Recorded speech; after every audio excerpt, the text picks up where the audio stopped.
mission is to heal and help others as we heal and help ourselves through purpose-driven conversations. It is. You're like, yep, that's what we do. That's us. Today we are talking about unsaid expectations. Yes, we are. Yeah, so can't wait to get into that topic. You and I are taking a class along with our good friend Scarlett, Mm-hmm. hosted by our friend La'Ketta Yeah. of Kita Life, based off of her journal titled Journey to Peace. It's Mm-hmm. a 30-day journal that we've all been working through. And she created some content to go along with that journal. So I believe we are on week 2. Yeah. So we're halfway in. We're 14 days in of the Yeah. 30 days. And yeah, it's been really good. And in our last session, we talked about unset expectations. And we thought that that would be a good topic for today Mm-hmm. because then our listeners can reflect on their unset expectations. For sure. So, if you have not gotten your journal, make sure that you go over to Laketta's website, which is www.ketalife.org. It's KEYTALIF.org. So, before we get into that topic, we're going to start like we always do with a toast. All right. I think I'm gonna give my toast to my dog. Oh, Milo. Yes, I'm gonna give my toast to my puppy Milo Devante. Hey, Milo. Just because he is such a smart little puppy. He's learning how to operate in my house.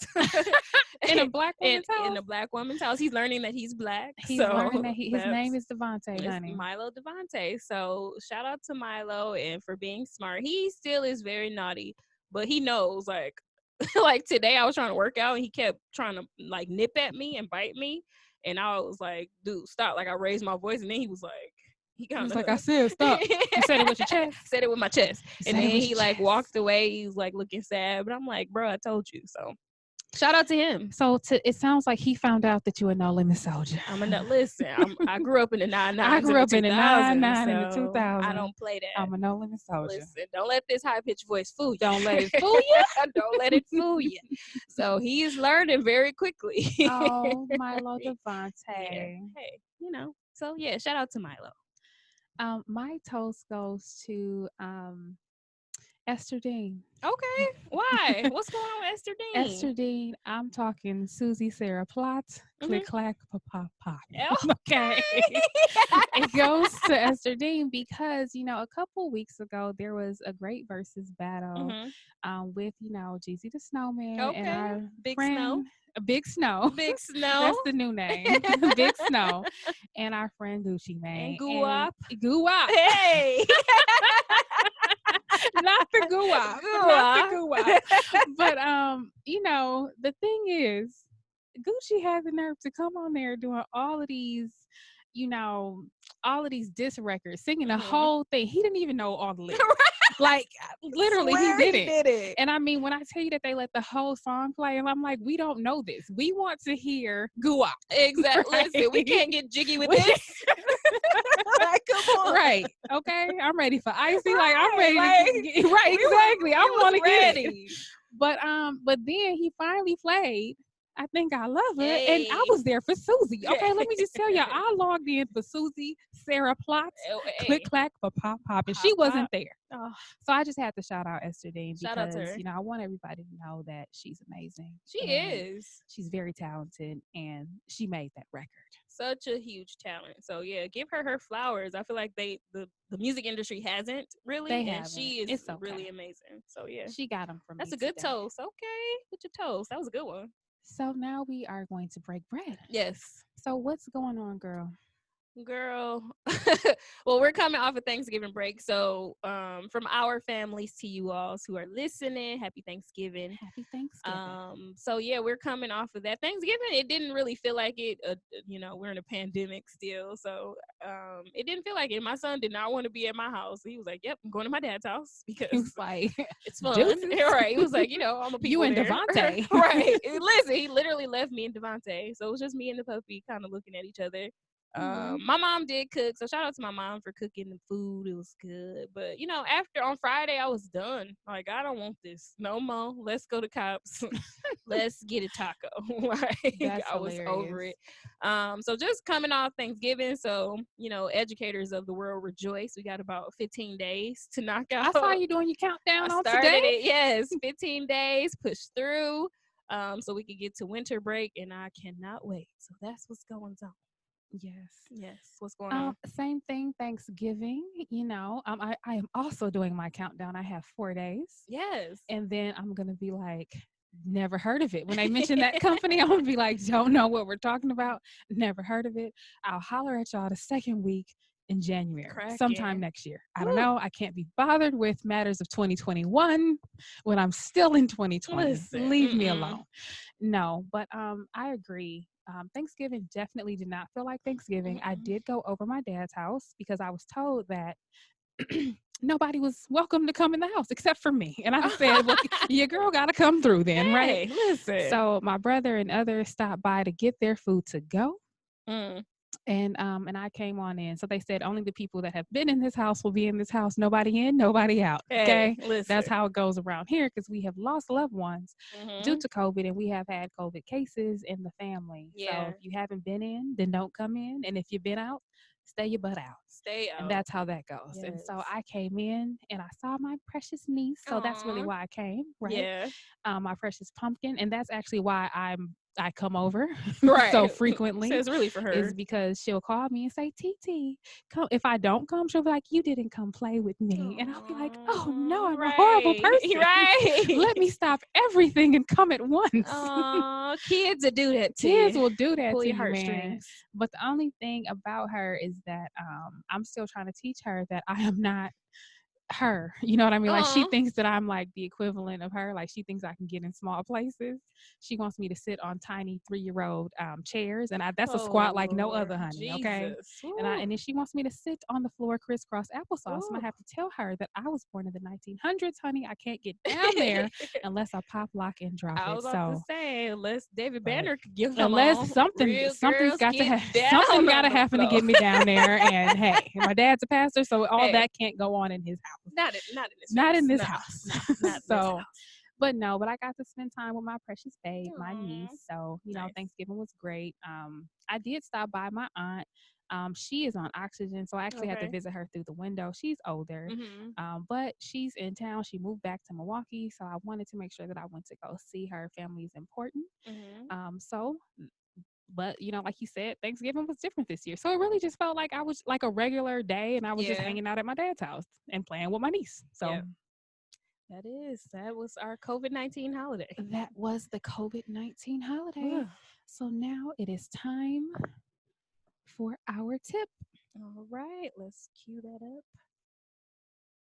The Association of Community Empowerment is hosting a Christmas toy drive this year.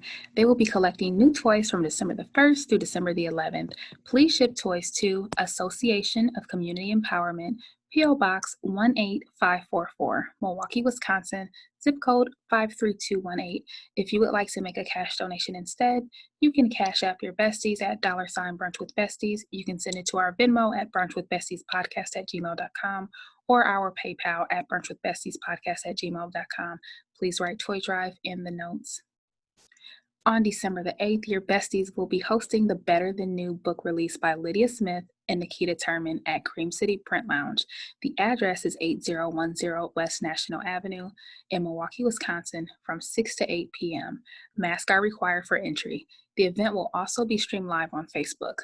Lydia and Nikita met as they both were going through a divorce. They decided to take their pain and create purpose, so they wrote a book. And you know how we feel about that. These lovely ladies were on our episode, Navigating Through Divorce, which is episode 139. If you have not purchased your book yet, please visit lydiaandnikita.com or click the link in our show notes. Besties, we are starting our book club again. We are reading A Promised Land by Barack Obama on Audible. Try our free 30-day Audible trial using the link in the show notes. The link is www.audibletrial.com/BWB. BWB is in Brunch with Besties. And lastly, don't forget to shop our Etsy store. You can shop our store by searching Brunch with Besties podcast in Etsy, or you can click the link in our show notes. All right. And now it is tea time. Tea time. We made it. We made it. That was a lot of tips. That was a whole lot of tips, y'all. A whole lot of tips. It's a lot going on. It was making it rain with the tips. Making something it rain. Like that. All right. Yeah. So, it's tea time. All right. So today we're talking about unsaid expectations. So let's just start at the top. Like, how would you define unsaid expectations? Yeah. So to do kind of like a little recap of the work that we've done with La'Ketta, which has been really great work. When she sent us the assignment, I think we were all a little like confused, like, what is this? Like, I didn't really know where to take it. But I guess for me, I was thinking when it came to unsaid expectations, I was thinking, what do I expect of people that they don't know or that I don't communicate? So I took that and I was like, all right, so these are the things that I know that hurt my feelings, but I'm not going to say nothing. Like, I ain't going to say nothing. I ain't going to say nothing, though. Like, I'm hurt, but I ain't going to say nothing. So I took that and I was just like, okay. So for me, mines were to the gist of, like, I don't like silent treatment type of stuff. Like, that feels like rejection. So if you're not communicating with me and it's like one-sided, I'm going to take that as rejection. So another, some of my other ones was like, I really mask my, my insecurities with just this nonchalant behavior. Like, I don't care, it's whatever. So I do that a lot. I'm a huge self-sabotager. It's like my middle name. Academy Award goes to Chanel. The category is self-sabotage. I will win every time. So there's that. So those I think are like my top three. And I don't want to go too far into it just yet, but just to name those three.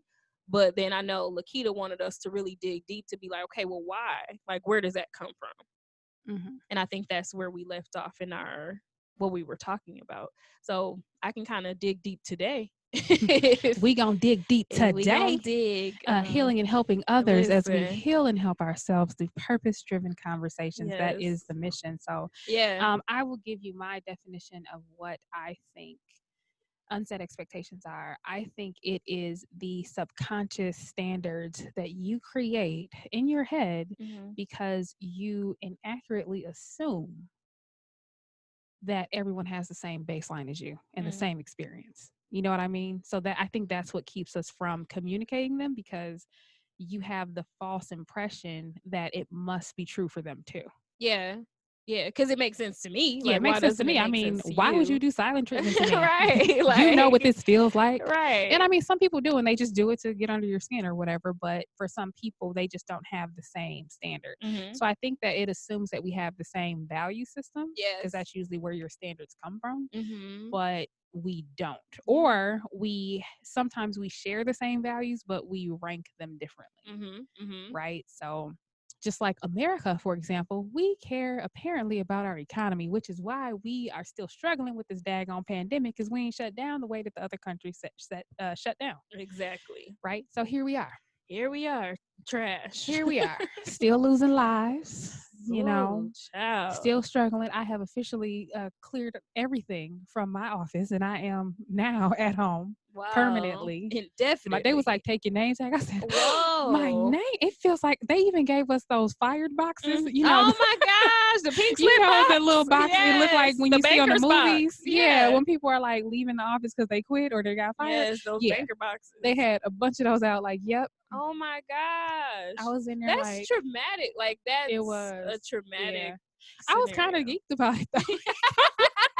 I was like, hey, now who said we can't work from home? Exactly. Who said we can't work? Listen. No, but I was excited to go. Like, I was like singing on the way there. Like, but then when I got there and I saw the fired boxes, I was like, gosh. Oh no, this feels like you're Yes. Just like discarding me like a piece of trash. Like, what song did you hear in your head? Because I probably would have heard the song like on Set It Off when Cleo was getting shot. That day after day. Down on my luck. Yeah, everything went in slow motion. It was crazy. Yeah. And then because I had to clean up and go through everything, I've been there a whole decade. Right. Like that's been my only job. Like when I graduated, I went to this amazing company and grew up in the company and, you know, got promoted and whatever. And it's been great. But that is literally my baseline for work. Like this is what I know. That's the company, you know. I mean, I'm still there, but it's just different because I think I operate different because I'm like, I'm not code switching in my house. So if we have a call, yes, let me tell you something. Listen, I'm at home. I'm at home today. So yes, ooh. I said what I said and I meant what I said. But yeah. So, but back to these unsaid expectations. So one that I know I have, and I was actually talking to Scarlett about this, who is also again part of our circle for this class. When it comes to dating, because the first boyfriend that I had, he had a certain personality type, right? And so the pursuit went a certain type of way. So for whatever reason, that became the baseline. So anything that don't look like that, I'd be like, this ain't it, you know? Yeah. Which is so difficult at times because I don't want that. So it's like putting that down and trying to pick up something new, but not knowing what the new thing is to pick up. So give an example to our listeners, because I know what you're talking about, but our listeners don't know what you're talking about. So for example, I'm trying to watch my words. Okay. Take your time. Because I'm looking for an example. Listen, I'm trying. We don't edit nothing, so take your time. Exactly. That's what I'm saying. There's no editing. Up, so go and we're live. Take your time, man. We live. So for example, so he's very outgoing. Okay. Right. I'm very introverted. Yes. Right. I have extroverted tendencies, but I'm actually very introverted. Very, very extroverted, very decisive and deliberate. Like very much like, this is what I'm trying to do. Like, I'm going to make you my girl. Very explicit. Okay. Right. Very, what's the word I'm looking for? Yeah, we'll stay there. We'll stay there. I mean, I feel like he knew what he wants. He knew what he right. Go get her. Yeah. Exactly. Okay. Exactly. And so he and I were together for a long time, right? That was like 6 years of my life and my first relationship, first real relationship. Real one, yeah. And so then after that, I didn't realize it, but the guys that I would end up dating had those same characteristics. Being very assertive. Very, very assertive and very persistent, right? So, like, even if you're like, oh, no, they're like, so what time am I picking you up? Right. You know, because we going on this date, right? Or, you know, so like that. And so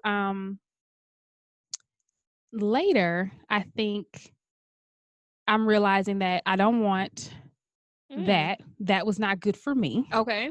Right. Didn't serve me. Didn't serve you. Okay. Need something different. That ain't it. Hey, gotta try something new.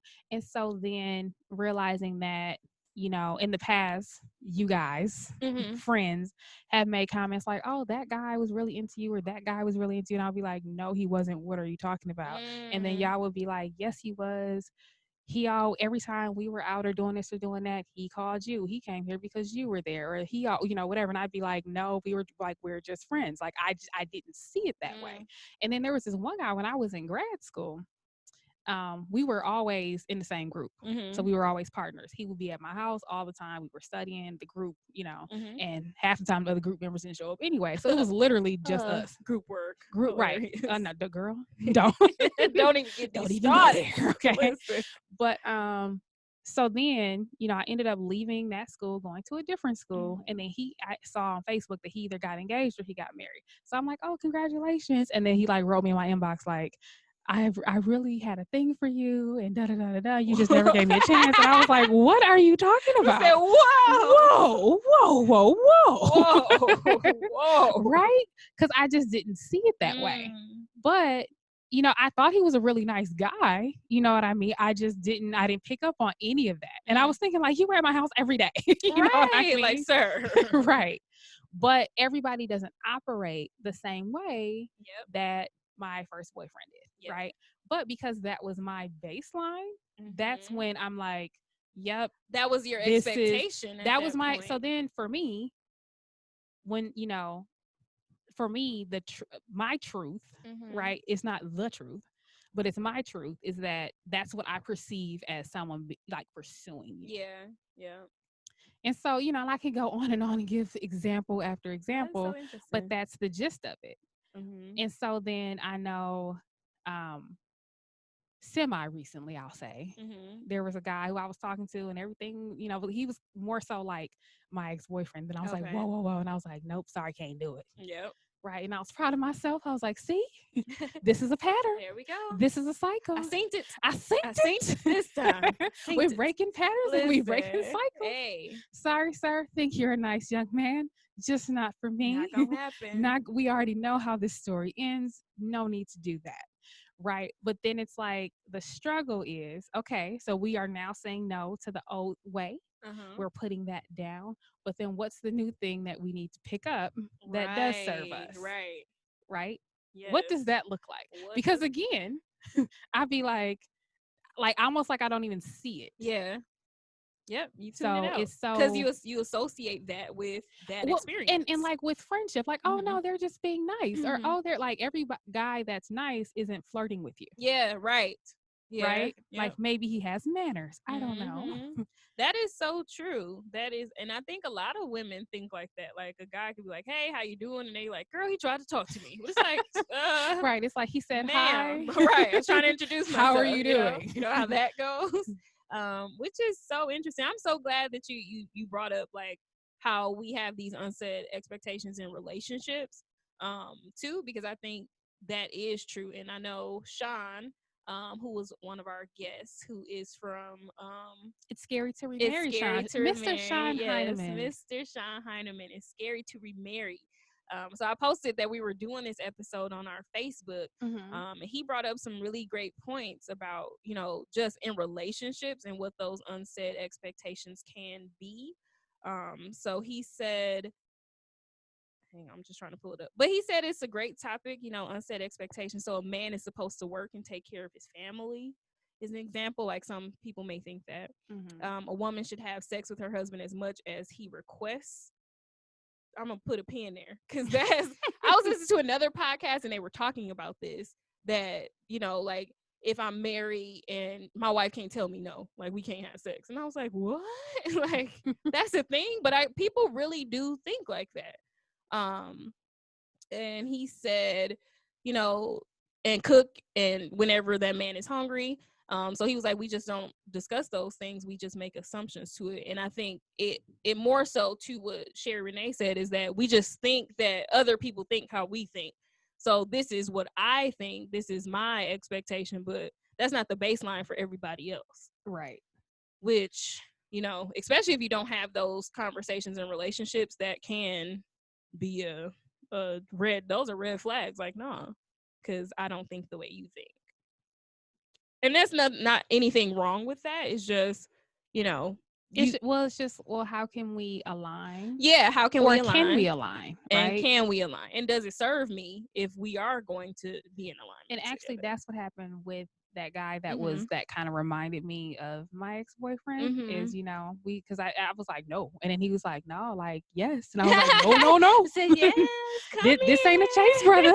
That's not what this is. Come on back. But you know, and then he was like, well, you don't even know me. And I was like, well, okay, fine. Right. So then we started talking about expectations and stuff like that. And then we got to deal breakers. And I was like, you know what? I got to be honest with you. That's a deal breaker for me. Yeah. You know, and there's no compromise in a deal breaker. There's some things that you can flex on. Yeah. But if something is a deal breaker, then that's a hard no. Why would I sign up for something when I can already see the ending? That's a word. I hope y'all took notes on that. Like a deal breaker is a hard no. Like that's something that you shouldn't go back and forth with anybody on. And I think it's so easy because that's where your comfort level is. You know, because if you, like for me, dating that guy for so long, and then, you know, that not working out, and then dating other men who pursue the same way, that becomes your comfort zone. Yeah. It definitely does. Because I think for me, just thinking about like relationship, this is good because I didn't even think about the layers of unsaid expectations. Oh, it's deep, child. Girl, super down. I'm gonna be like, oh no, what's wrong? Why did I do this? But shout out to La'Ketta again, who just be getting us to open up so deep. Listen, she the heart healer for real. Like the just heart getting healer. Us That's all what I'm gonna the start way calling together. her. I like oh that. my The gosh, heart healer. she absolutely is. But I think for me, just like a baseline was like dating. Like, so prior to my last boyfriend, like dating was not an expectation for me. I didn't require guys to do that. Like Netflix and chilling was cool. But then I was like, but why? Like, why do you think that that's good enough? Like, that's literally bare minimum. So then I was like, no, like you're worth more than that. Somebody needs to invest and spend time with you and, you know, take you out to some places. So then I really like, once we got together, it was really like, all right, like this is what I want to do. Like I want to go out. This is what we doing. Like being very vocal about that. And at first, like it took me a while to refrain from planning dates and doing stuff for me and him. It was just like, no, like let him do that. Like you don't have to do that. So that was something I really had to like wrap my mind around. Like I felt like I wasn't worthy of being taken on dates or going out and things like that. So I think that was like something that I had to learn, that was kind of an expectation that I imposed on myself, that, well, just the bare minimum is good enough for me. And I was like, no, that ain't gonna work. So now I'm to the point where I guess that's why I'm so single, because I'm like, nah, if you're not trying to take me out and you're planning it and being active, like we don't got nothing to talk about. Like I'm gonna end the conversation there. And, you know, dudes aside in your DM, like I would really like to take you out. Okay, Like, what did you plan something? Like, what you doing? So, yes, that's really interesting to make me think like the why. Like, where did that come from? Where did it come from? I think just, you know, I feel like I always bring up my dad and the issues. I'm so sick of this, to be honest with y'all. Like, dang, we're tired of talking about this man. Okay, you still got dad issues? Gosh, it's a process. It really is it's a process. But and that's another thing about me. Like, I just want to be done with stuff and over it. So, but yeah, still ongoing. But it's so deeply rooted. Like, when you don't have a parent that's there for you and, you know, to show you things, especially like, you know, either parent, honestly, but, you know, girls need their dads. And I'm a firm believer in that. Like they need Absolutely. A man to kind of give them game, to love them unconditionally, to be there, you know, and my dad just was not around, child. So I think for me, it was like, well, if my dad doesn't even want me, like, why would you want me? So I think that's where that stems from for me. And I'm learning. I don't want y'all to be like, oh, pity party, like violent. Like I'm learning that that's not the case. And I've had conversations with my dad about his whys, like why he wasn't around and things like that. So then where are you now? So now to the, you know what? Talking to Bridget made me be like, shout out to Bridget from Perseverance. Bridget Wilder. Bridget Wilder, yes. Shout out to her. She's so amazing, and she's so like confident and just a joy to be around. So that really kicked me in the butt to be like, girl, you are the prize. Like you are tight. Like even my flaws, but everything about me is perfectly made and created. So I have to keep reminding myself, like she said, like it's your loss. Like you don't want to be with me. Like sucks for you because you tripping because I'm tight. So I think that's where I'm at. Bridget was on right episode now. 153, The Art of Perseverance. Yes, shout out to her. Shout out to that episode. So if you haven't listened, go back. So many gems were dropped in that episode. But I think that's where I'm at right now, to really understand that I am really tight. And it's a guy that's out there that's going to be like, okay, I'm going to do what I need to step up to, you know, be, you know, added to her life. Like not to make it better or anything like that, but just to be added to it, like a sprinkle or something. A sprinkle. Yeah. That's cute. Like some sprinkles, you know. So, I mean, the sundae's still good without the sprinkles, but sprinkles makes it nice. So, I hate sprinkles. I said, first of all, sprinkles are nasty. Now, a nice maraschino cherry, I can take that. I would agree with the cherry, because we went to Cobb's and got turtle sundaes, and they did not put cherries on there. We was both like, wait a minute. This is sad, but neither here nor there. So, yeah, that's where I'm at right now. So I think understanding that, you know, people will learn your expectations, but I think for the unsaid expectations, you have to understand the why, to be honest with you. Like, where does this come from?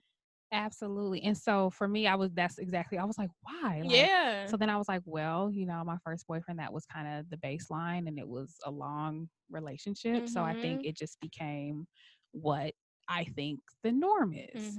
And then I was like, okay, but why? Like, what's the real why? And so then I think that it's because that's the pursuit and the declaration and like all those grand gestures make me think that you're sincere. You know, like it almost proves like I want you, you know. And I think that I probably liked that because of my dad issues. Right. So, you know, thankfully my dad and I have repaired our issues for the most part. You know, it's a little touch and go sometimes. Girl, listen. But and I mean, you know, shouts out to stepdad for being there and all of that. But I think that there still is a void if your biological dad isn't there. For sure. So I think that, you know, when you do have a dad that's not there, you can create, or that can create, abandonment issues. And so I think when someone is so they're pursuing you, like they're so, I don't know, they're so clear and vivid on them wanting you, like they say it, their actions follow through, then you believe them. You know, but then later I'm like, you know, I don't want that no more. That didn't serve me well. Maybe something a little bit, you know, toned down a little bit more. Yeah, right. Because that's not it. That ain't it. That's not it. Listen. Because I think that, you know, and I guess I don't want to necessarily talk bad about that personality type, but there's good things that come with it and there's negative things that could come with it, right? And I've experienced both. So it's a hard no for me on those. Gotta be, because then you like, oh no, like so we gotta do some reflection, like something ain't right with this. Right. And like you said, to recognize that cycle and break that cycle, then it's just like, nah. Because I know the ending. I know what the ending I already know the like. ending, right. So no thanks. Yeah. Fun beginning. Right. I mean, you get me in there, but listen. That part's amazing. Love it. Listen. But, Could be loose. No thanks. You know, did that for a few times and it's not necessary anymore. Yeah, it's really not, which is so interesting. But no, I definitely think that a lot, and it's funny because we were talking about this before we started to record, but I don't think a lot of people recognize their unsaid expectations or what those are. It's just we're so accustomed to being who we are. And I think I even said that on Saturday, like, well, it's just me. Like, that's just who I am. And La'Ketta was like, nah, like, let's dig deeper. Like, it's not just you. Like, what happened to you? Like, why do you think like this? So I think getting over that, well, this is just who I am, like, no, you got to do a little more work to get to what you want. So if you want, you know, this healthy relationship, or you want to, you know, have a better relationship with your dad, in my case, you got to do some stuff to get that work done and express, you know, those things that people may not know about you. So I was just talking to my dad yesterday, actually, and he was just like, yeah, like, I just don't want you to be mad at me, and you know, because that's what he has in his mind, that I'm angry at him. Is that not true? I mean, he right. I was gonna say, I feel like he's pretty accurate, spot on, you know. But I was telling him, like, yeah, like I'm not angry. I'm just sad. Like, it's not even anger. It's like sadness. Like, you just chose not to be in my life, bro. And now he's to the point where he's like, yeah, like, I just wish I could go back and change it. Like, I would have been a better dad. Like, he said that. And I was just like, that's true. And I'm like, I mean, I'm glad to hear you say that. But I'm like, and then, you know, I had to breathe and pray. And I was like, well, you got now. Like, every day that you're able to live and you're alive and you're not in the hospital, like, this is your time to be a better dad.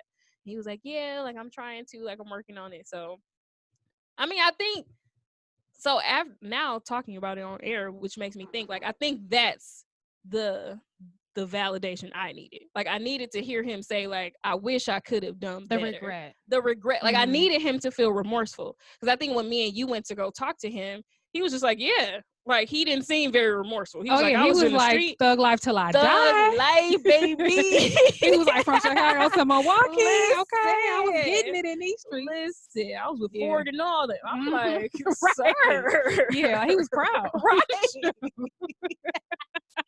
Like, you got whole kids, bro. Oh my God. Crazy. So that, like, pissed me off. So that really did make me angry. Like, dude don't even care. But, and maybe it's the dementia too that he has. Like, he don't know what he be saying when he's saying. I mean, I'm sure he was having a ball when he was out here in these streets. Seriously. Like, I was just, out here. He was like, I wanted to be in the streets. And that's it, period. Yeah. Like, that's what I wanted to do. I don't know how this got on my dad issues yet again. Hey, but every episode, this is where we like. Yes, I'm so sick of it. But no, I think I was getting to the point where that's what I needed. So that's helping me understand some of my whys. Is the bottom line. Yeah. And you know what? So I feel like I started trying to repair my relationship with my dad, like, I don't know, 12 years ago, something like that. And for 5 years, every time that I would see him, he would say, I'm so proud of, who you are, not because of me, but in spite of me. And like and I just really wish I would have been there. Like, I really missed out. And in my head, I'd be like, yeah, nigga, you showed it, Listen. But I was just like I had to tell him one time, like, I don't want to hear that anymore. Like, it felt good to hear it the first time, or a couple of times, but then it was just like, here we are. Here we are, man. Because we can't go back in time. Can't go back in time. We don't have a time machine. So here we are. So shoulda, coulda, woulda, you didn't. Hey. And now here we are. So I feel that. But I think too, I also wanted the understanding, because I'm like, how does somebody who is beyond religious end up being an addict? Please help me understand that. Girl. And so he did. He told me the story. He was like, I was very arrogant, I was very cocky. It was a big thing back then, right? Yeah, back in the 80s. Yeah, back in the 80s, it was a big thing. It's huge. And he was like, I saw other people getting hooked on it, and I told them they were so dumb, they were so stupid, I'd never get hooked on it. And he was saying how the company that he worked for, he was in sales. He was like, I made 80% of their revenue. They gave me, all, like, basically all the perks and all everything. He said, I was so arrogant, I was so big-headed, I literally thought I was a god. And he said, they told me, try it. He said, I did one time. Because I thought, like, oh, he picked it. Like, I made up this whole story. Like, he did it in the army to cope. Girl, listen, the stuff that we tell ourselves as kids. Like, right, like, that's what happened. Yes. But no, he was like, I tried it one time, and that was it. And I was like, oh, no. That's crazy. But I can understand choosing wrong one time and regretting it and wishing that you didn't. And that's why I think I'm really careful with some stuff. Like, people be like, you ain't never smoked weed? Hell no. Yeah, and that ain't gonna do it. You want to try these gummies? No, thanks. Yeah, I'm too old for that now. If I was gonna try something, that should have happened years ago. Since I didn't, and here we are. No. Everything from our childhood stems to who we are today. So that totally is why. Like, you like, nah, I know like, what that looks like. Exactly. I know the ending. It's just weed. I don't care what it is. That's the gateway. No, exactly. Go open the gate. I don't take ibuprofen. Okay. Let's talk. I don't care what it is. I can have a headache.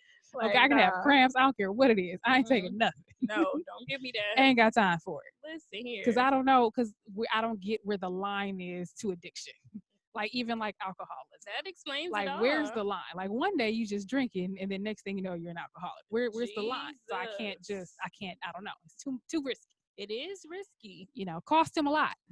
Tell me about it. No thanks. Yes. But But one thing he said though, he was like, y'all think that I was just out here partying, living my best life. And I was like, yes, yeah, absolutely. That's what we made up in my mind. That's exactly. Well, actually, I didn't think anything because I didn't know until I found out. True. But that was a very big secret that my mom kept. She was just like, we're divorced and your dad's in jail. Wow. End of story. But I think that, he was like, no, like I was depressed. And then he was like, and then I would get more depressed, so then I would use more drugs, and then I would do something else stupid, and then like it was just a vicious cycle. And I'm like, that's crazy. Yeah, coping mechanism for a Black man. Like, what do you do? Especially being like a veteran. So who knows what he saw while he was serving? And you know what? I need to go check into this whole veteran and serving thing because no, he definitely was in the army and all that.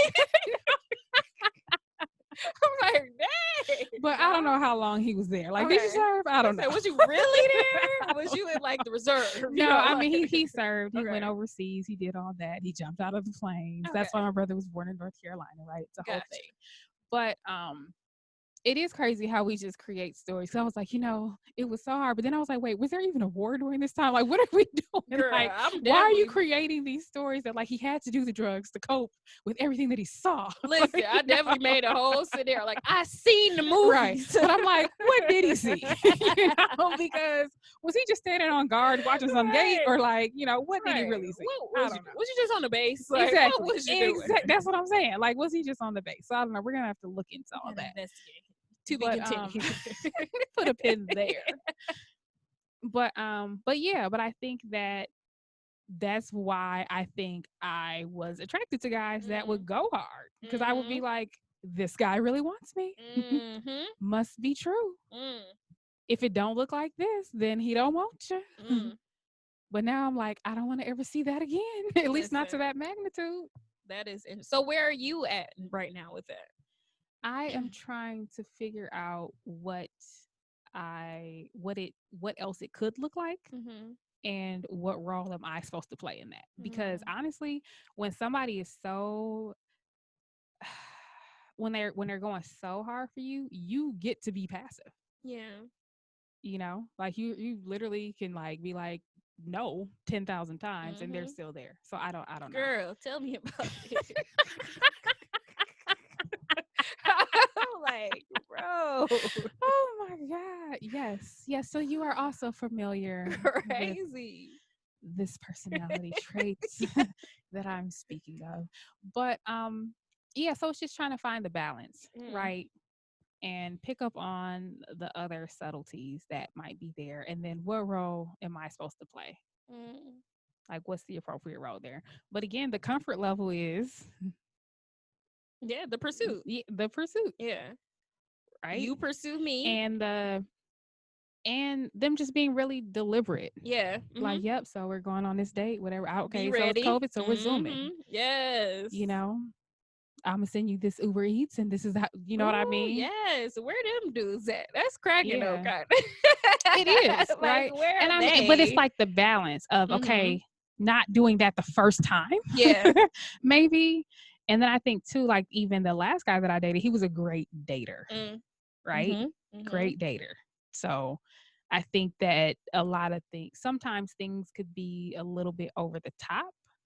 And so I think it's looking for the balance of what's more genuine, because honestly, when people are doing that much, they're hiding something. You know what I mean? Like, that's just not natural. Yeah.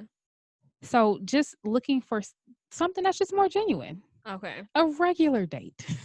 Right. You know, like the Zoom Uber Eats thing, that's cool too. But like after you get to know the person, a little bit, or I don't know. So off the bat, it will like COVID. Freak you out.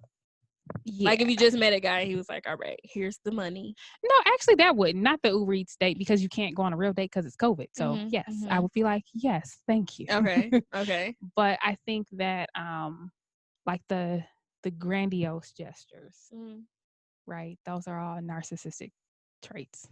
Okay. So love bombing and all the of love that. Bombing. Absolutely the love bombing. And I think that I again what liked that looks the like. love bombing because I was filling a void. It was like, oh, he's definitely into me, and here's all the proof. But it's really just superficial. That's good. That's a good connection. You know, it's really just superficial. Yeah. So, yeah. And then they won't even let you go. That's the hard part about it. Girl. But in any case, we ain't going to go right. there. We ain't going there. We still healing from some of that stuff. Woo, these men's are doing number on your child. Are doing number on your child. We're not man bashing, but we just saying though. No, we love black men. We love the men's. For sure we do. But shout out to, again, black men. Yes, men who are black. Men who are black, human beings that are both male and also black. We love them. Yes, all that. All of it. We love them. We do. This conversation is funny. I wasn't expecting it to go here, but I'm glad we went here. But now I kind of want to touch back on some of the things that Sean was saying, which is very intriguing. I just want to hear your thoughts about it. So when he brought up like, so people who think like when you're married, I'm gonna say married, and we're both not married, so I think we can have explanations to that. But so people who are married and their husband expects them to have sex with them, like, what do you think about that? Like the wife can't say no. Oh, the wife. Okay, I'm like, I think that she should because they're married, right? But you're saying no because the way you said it was the man expects the wife to have sex with him, and I'm like, right, I like would hope so. Like, but right. You're saying whenever they want to. So here's the thing. So the wife can't say no. I actually had conversations in the past with a guy that I was dating, and you know. So here's the thing. So according to the Bible, y'all are one flesh, and it says don't deny and blah, blah, blah, and vice versa. I think that y'all should agree on the frequency. Yes. And take it from there. You know, because you have to try to meet in the middle on the speed. You know what I mean? Because some people are going to be like, once a week is good, and some people are going to be like every day. So then maybe y'all be like, so 3 days a week, okay? Right, we're going to average, okay? Right, we're going to do a nice little average. Okay. But then some people are like, no, that's a deal breaker. Like, this is a non-negotiable. Like, I need it every day or whatever. So I think that it's a conversation that you should probably have before you say I do. I did see, what's Duvall's podcast? Oh yeah, I was gonna bring it. I'm glad to see we on the same page. That's it. Their podcast is called Dead Ass. Okay, with Duval and Kadeen. Okay, and from the clip that I saw, because I did not listen to the podcast, he basically was like, "Oh well, you know, women are the ones that always want to make the relationship official, but then they don't want to do everything that's required to keep the man from cheating." Yeah. And I don't. Here's the thing. I from the clip, I was like, he needs to shut up. I said, first of all, shut up. Stop talking. That's number one. And then, you know, she kind of made it seem like, yeah, if I knew that it was going to be like this, then I would have been like, yeah, go ahead, have your side chick or whatever. Do whatever you want to do. Right. Do whatever you want to do. Cause I ain't the one. Listen. But I feel like then y'all are not aligned. Right. And so for me, it would be hopefully conversations up front and alignment up front, because if we can't get alignment before marriage, then we're probably not going to get it after. Right. The ring isn't going to change anything. So when you agree to marry me and when I agree to marry you, we agree to marry each other, right? And everything that comes along with that. So sex is a part of marriage, and it's an important part, and there should be some alignment. I do think though that people have different needs. Yeah, I totally agree with that. Yeah, and I listened to that podcast on the way to Las Vegas. Actually, I listened to it because everybody was talking about it. Like I kept seeing the clips going around, so I'm like, let me see, because I'd never listened to their podcast. I'm familiar with them on Instagram and their cute little family videos. And when she was pregnant with the last one, they like surprised and did a water birth. So I was like really fascinated with them as a family. They were also on Black Love, I think. Yeah, they were on Black Love. Yeah, they were, which was really dope. But so on the podcast, he was saying like, women expect men to be monogamous, but then they don't want to have sex, or they don't want their spouse to like cheat and go get sex somewhere else when the woman doesn't want it. So Kadeen was making really valid points, and she was saying like, sometimes I don't feel like having sex. Like we got 3 kids, like, sometimes I feel bloated, or, my vagina ain't right, for lack of better word. She's just like, no, like sometimes I don't want it. And it was like, I agree with that. And I'm glad they were having a honest conversation on their podcast to kind of get through that. And I'm sure, well, I hope they had conversations privately too, being a married couple. And this is just what they're sharing with the world. But and that is a fact. So I think, like what you said, that the communication part is what's most important in that. Like, what does our sexual relationship looks like? Is it 3 times a week? Is it, you know, I don't know, like full intercourse? Like, what is it? Like, I think that couple needs to explain what that is and what that looks like for them. So for, you know, a man who has that expectation and that unsaid expectation in his mind that his wife cannot tell him no to sex, that would definitely be a conversation that me and that person would have, because I would be like, I get to say whatever I want. Like, I get to say no if I don't want it, because I do think husbands can rape wives. Like, that's a thing. Yeah, I think that's a thing too. But I also think that it changes over time. Like, your sexual relationship changes over time. Absolutely. And I was listening to Kevin Hart's special. Dang, what was it called? It was not good, so I do not recommend. Oh, it's called Zero F's Given. Yes, Zero F's Given. I did watch that on Netflix, and you know, he was talking about being over 40 and stuff like that. And then I realized that I must be over 40 because the things that he said really resonated with your girl. My body's 40. Right, because he was talking about how you don't go out no more. I was like, we ain't did that in a decade. I don't know. Like, all that happened at 30, but whatever. But in any case, he said that his wife was like, so your sex game is weak. And he was like, I know. He was like, I know. He was like, you know, either you want me to do everything that's required to keep up this lifestyle, or you want good sex. You can't have them both. You got to pick one. Listen. And so obviously she wasn't going for that. So he was like, pick one day out of the month. That's the day I'm laying it down. You get everything. Right.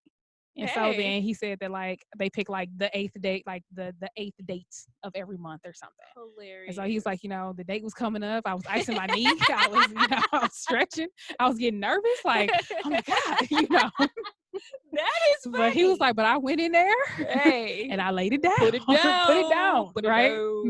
But that is true. Like, but then he said after that, because that's what he said. He was like, it's exhausting. Yeah. Like, I don't have time for this. And so, you know, he said, but then after that, the next day, she wanted some more. And he was like, nope, now I'm cutting you off for 3 months because we agreed on the 8th. And I think that that's what it comes down to, is that, you know, the relationship changes over time. Sex is a part of the relationship. And if your needs aren't being met, it needs to be a conversation, and then you need to reach a middle ground.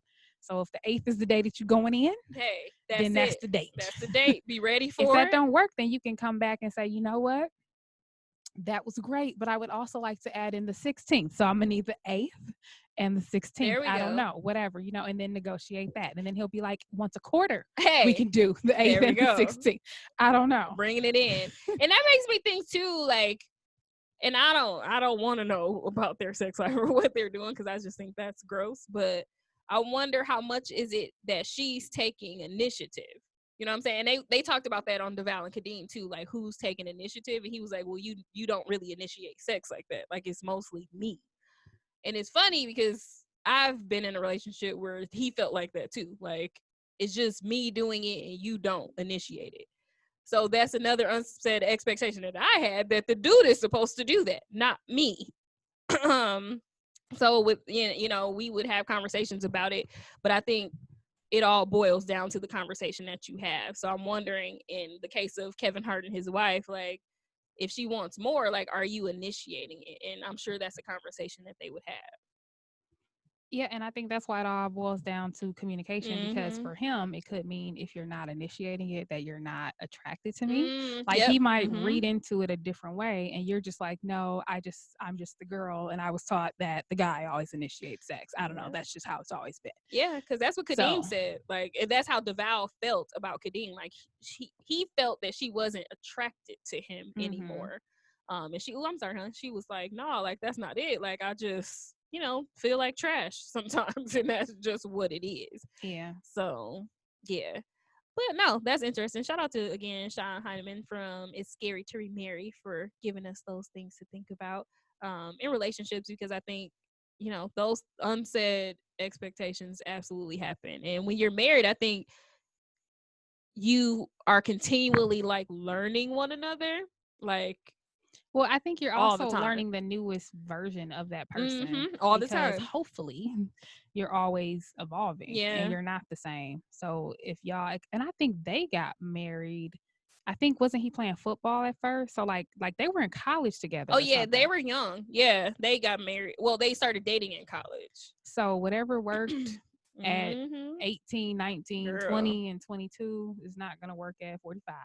How old are they? I don't think they 40. Child, I don't know. I'm just throwing out. 40. I'm just throwing out. Kevin Hart was talking about being over 40, child. So that's where I am today. I don't think they do. They might be like a little older than us, maybe like a couple years older than we are. Child, we old. We was born in the 1900s. Okay, listen, I'm like 34. Jesus, I know. Get up there. But no, that's definitely true. As you evolve and change, you know, your relationship has to. And then to think about when you start adding in kids and stuff like that, and then you just might, because even how about this? We just did a photo shoot, right? It was nice. I haven't gotten dressed in 7 months. Okay, Girl. I haven't worn heels in 7 months because of this pandemic.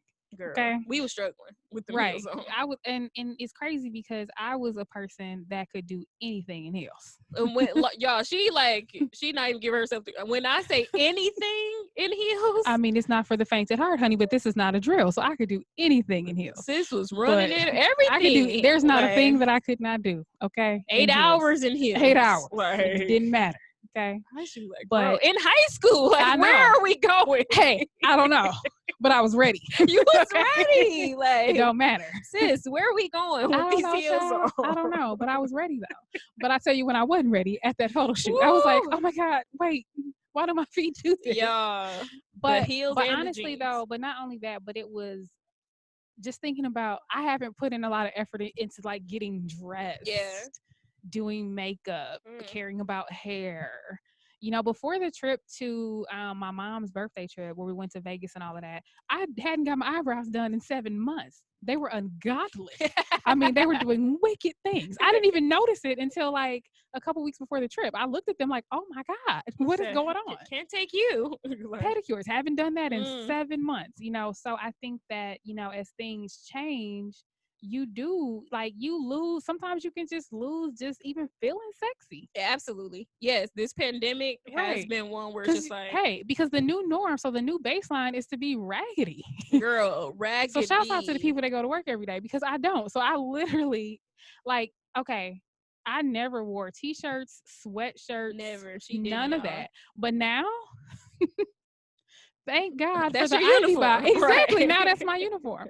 So thank God for the Ivy Box who sends stuff like that every month, because, you know, hey. Shout out to the Ivy Box. And shouts out to all the Harley t-shirts that I had. That I had to pull out. Like, I went in drawers that I never went in. That is so true. Yeah, this pandemic has us all. And I mean, I'll be wearing leggings. I don't even, like, I got scared when it came time to put on jeans. I was like, I don't know if my body can do that. Listen, leggings is it, because I can't with the jeans. They too hard. Exactly. And I was like, what kind of material is this? Out. Like, we're not I literally was touching those things like, what kind of, my body only goes in soft things, honey. This is rough. What is this made out of? Right. What is this? Is this approved by the, like, wow, this is not okay. That is so true. But that's what I'm saying. Like, it's easy to fall into things. So, like, think about somebody who, like, just had a baby and they're on bed rest, or they haven't left the house or whatever. Your whole body done changed after having a baby. When I tell, you might not want your husband to touch you. I'm still recovering from having a baby 12 years later. I don't know who it was that did this, or maybe, I don't know where I saw this, but, like, the husband wanted sex. The wife was like, I don't feel sexy. So the husband, like, got her a massage, like, did all of this stuff, right? Because he was like, I want sex. You don't feel sexy? Listen, I'm going to help you out. Let me help you out. Okay. You sexy. Okay. Hey, right? Listen.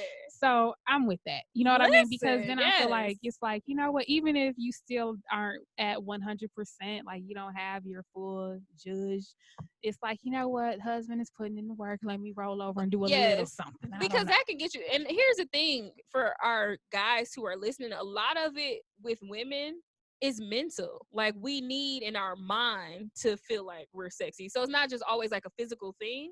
So if I see that you're, like, taking initiative to make me feel sexy, or being patient and, you know, being supportive, like, those are mind things. Like, now you work into my brain, and then it's going to go to my heart and down to other places. Like, it takes a little more finesse than just, I want sex, like, roll over and do that for me. Like, sometimes it does. And that's just how women are wired, I think.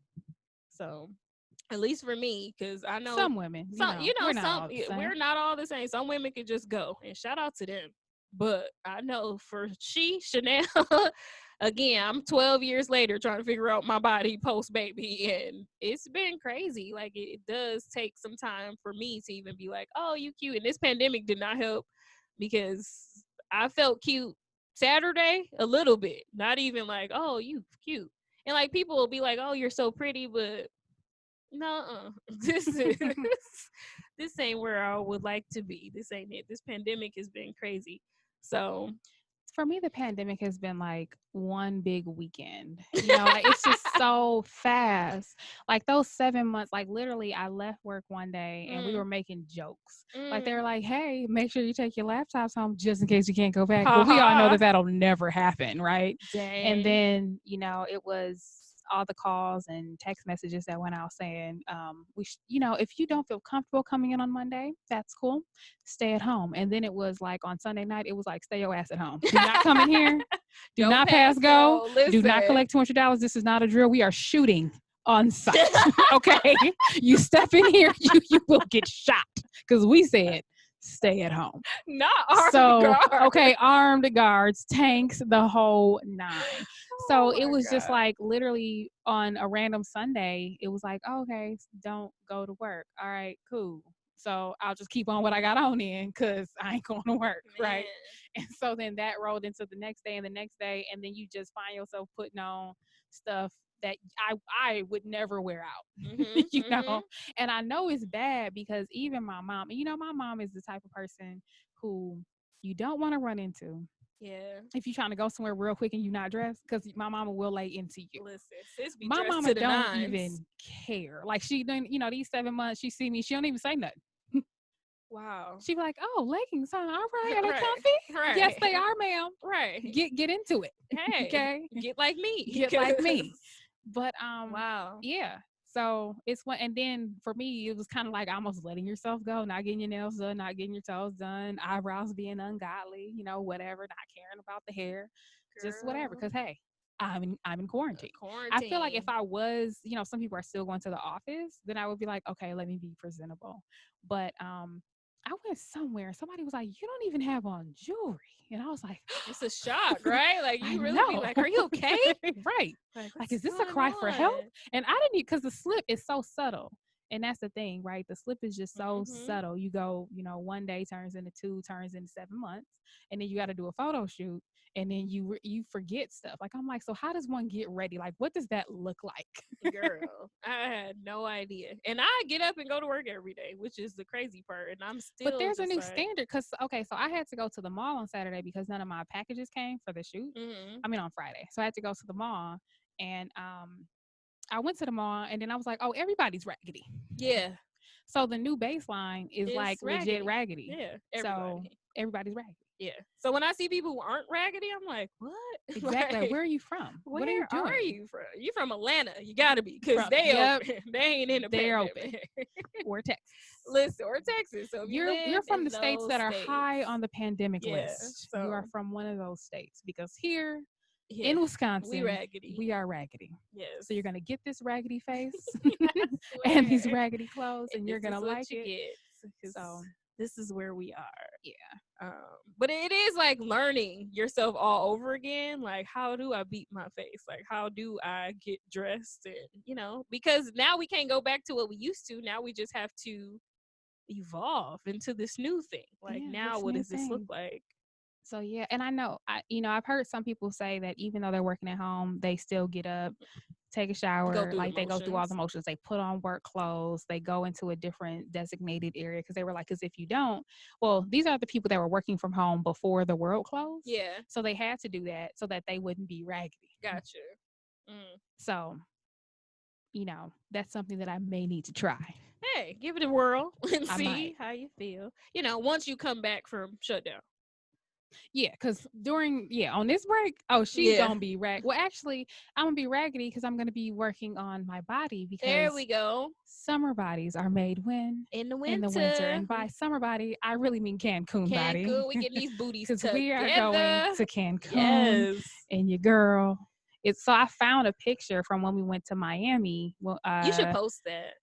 10 years ago. Yeah. I think it was 10 years ago. That was. No, that wait was a minute. That was 2010. Yeah, that was 2010. Yep, you're right. That was 2010. So you're right. We'll call it 10 years ago. Yeah, it was about 10. And I was like, that's goals. Yes. That was me on the beach, and I want that body back. Your body was sick. Like, we was all like, and we going to get that together in 30 days. We got it, because I'm trying to have that body you had too. Because 10 years ago, I had a 2-year-old baby, and it was a wrap for my body. So, yeah, I'm trying to have your body goals too. Well, we should post that picture so people can see how. Maybe I can do a side-by-side when I become that body. Yeah, I was about to say yes. Not right now. Okay. That's going to be our transformation That pictures. is, yes. I'm going to have my new body, goals. And I'm going to have your picture. They're going to be like, we don't think that's you. That's so funny. But the horrible part is, I remember when we were going to Miami, and I bought all of those swimsuits, and I was like, oh my God, I'm so fat. Girl, shut up. Shut your mouth, girl. But, no fat on your body. But, and we're going to be on the beach in Cancun. Yes. And I don't know if I still have that swimming suit, because I probably don't.